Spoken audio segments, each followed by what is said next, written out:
शिक्षा मित्रों के मामले को लेकर के एक बड़ी खबर है सुप्रीम कोर्ट से, जहां सुप्रीम कोर्ट ने शिक्षा मित्रों की एक नई अर्जी पर अपना फैसला सुना दिया है। उत्तर प्रदेश के चर्चित राम शरण मौर्य बनाम उत्तर प्रदेश राज्य मामले में एक नया मोड़ सामने आया है। सुप्रीम कोर्ट की कोर्ट नंबर 15 में इस मामले की सुनवाई हुई। न्यायमूर्ति अरविंद कुमार और न्यायमूर्ति प्रसन्ना बी बराले की खंडपीठ ने इस केस में अपना आदेश जारी किया है। दरअसल यह पूरा मामला शिक्षा मित्रों की चयन प्रक्रिया से जुड़ा हुआ है। शिक्षा मित्रों की ओर से सुप्रीम कोर्ट में एक आवेदन दाखिल किया गया था। इसमें मांग की गई थी कि कोर्ट राज्य सरकार को नई चयन प्रक्रिया शुरू करने के निर्देश दे। यह मांग साल 2020 में आए सुप्रीम कोर्ट के एक पुराने फैसले के आधार पर की गई थी, लेकिन सुनवाई के दौरान कोर्ट ने एक बड़ी कमी पकड़ी। अदालत ने कहा कि यह आवेदन पूरे 1782 दिनों की देरी से दाखिल किया गया है। नियमों के मुताबिक अगर किसी आदेश पर कोई स्पष्टीकरण या फिर बदलाव चाहिए तो उसे 30 दिनों के भीतर अर्जी देनी होती है। इतनी भारी देरी की वजह से कोर्ट ने इस अर्जी को स्वीकार करने से इनकार कर दिया।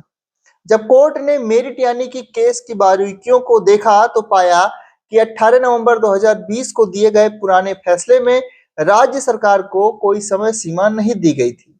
उस समय कोर्ट ने केवल यह उम्मीद जताई थी कि सरकार शिक्षा मित्रों को अगले चयन में एक और मौका देगी, लेकिन वह मौका कब और कैसे दिया जाएगा, इसका फैसला राज्य सरकार के विवेक पर छोड़ दिया गया था। अदालत ने साफ शब्दों में कहा कि एक बार जब केस का अंतिम फैसला हो जाता है तो अदालत उस पर दोबारा विचार नहीं कर सकती। इसे कानूनी भाषा में फंक्शन ऑफिसियो कहा जाता है। कोर्ट ने शिक्षा मित्रों की इस नई अर्जी को बिना किसी जुर्माने के खारिज कर दिया है। हालांकि कोर्ट ने यह भी कहा कि अगर किसी को लगता है कि पुराने आदेश का पालन सही से नहीं हो रहा है तो वह उचित कानूनी रास्ता अपनाने के लिए स्वतंत्र है। इस मामले में याचिकाकर्ताओं की ओर से सीनियर एडवोकेट उदय गुप्ता और प्रतिवादियों की ओर से कई वकील मौजूद रहे। तो ये वो खबर थी जहां सुप्रीम कोर्ट से शिक्षा मित्रों की एक नई अर्जी को खारिज कर दिया गया है, क्योंकि ये काफी देर से दायर की गई थी। इस खबर को शेयर कीजिए। बने रहे नसनाओं के साथ। शिक्षा मित्रों से जुड़ी तमाम छोटी बड़ी अपडेट सबसे पहले पाने के लिए मिलेंगे आपसे अगली अपडेट में। तब तक के लिए आप सभी को नमस्कार।